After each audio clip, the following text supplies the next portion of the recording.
Personally, in this transfer window, the person who I thought betrayed his team is none other than Alexander Isak. This guy refused to go to warm-ups, he refused to go to training, he refused to go to the awards, he did not even want to be seen around Newcastle United players or Newcastle United Stadium. I personally understand why Eddie Howe did not want to let him go, because this is the star of the team, this is the guy who scores goals, this is the guy who contributes to most of their winnings in the Premier League, and you let him go. And you could see the great effect Alexander Isak left when he left Newcastle United.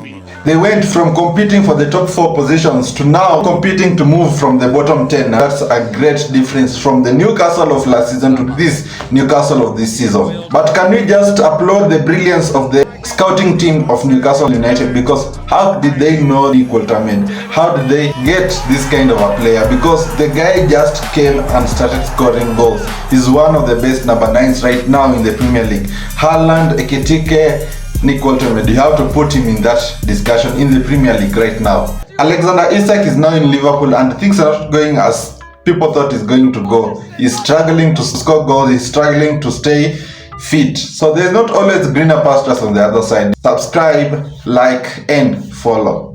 Let us be sincere, Hugo Ekitike is way above Alexander Isak. This Alexander Isak in Liverpool, not the one that was playing in Newcastle. Yesterday night you saw the goal he scored that made Liverpool open up the play, that made Liverpool to score more goals. That is the man to watch in this new generation of Liverpool players. Real Madrid versus Juventus, another big game that played yesterday night in the Champions League. Chances were created by Real Madrid, but they were not converted. This now we talk about the brilliance of Vinicius Jr. You saw how he dribbled past 3 or 4 defenders and managed to put a shot that was threatening, that enabled Bellingham to score that goal. People are telling me that Vinicius Jr. is washed, but all I can tell you is Vinicius Jr. is back to what we usually know him for. Playing his number well and creating chances. Another honorable mention is Bayern Munich yesterday. This young man called Karl, the way he just moved with the ball. This guy swiveled past defenders and midfielders and ended up scoring a banger. I don't know him, but him scoring this goal just puts him on the radar of being a potential goal scorer in Bayern Munich. Goals are not being scored. Let's say Gyökeres is not scoring goals and not doing well, so sub him. You put in Merino, he comes in and scores a goal. Another thing, don't get me started on this youngster Miles Lewis Kelly. This guy is playing superbly like he has been playing all his life, and he is a youngster.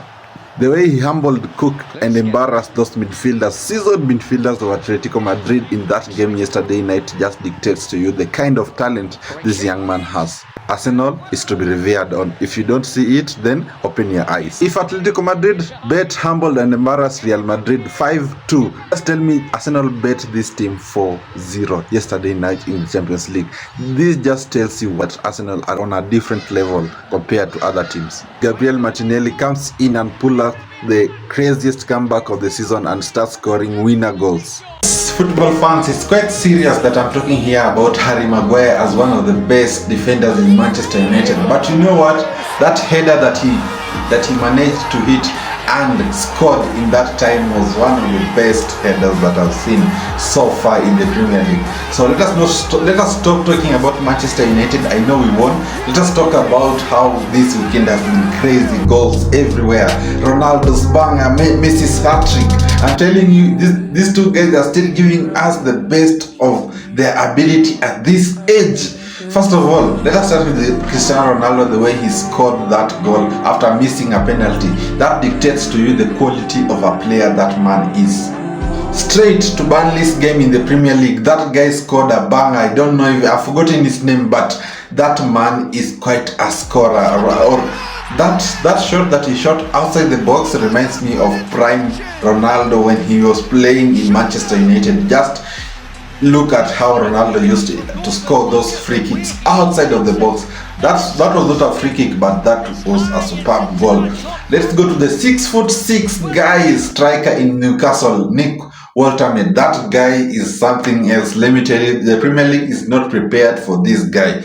He scored that goal with a flick. I'm telling you, what is that? I've not seen that in the Premier League for a long time. So let us prepare for Nick Wolterman and other players. I mean, he's going to give a run for the money for Haaland and other strikers in the Premier League right now. Subscribe, like, and follow.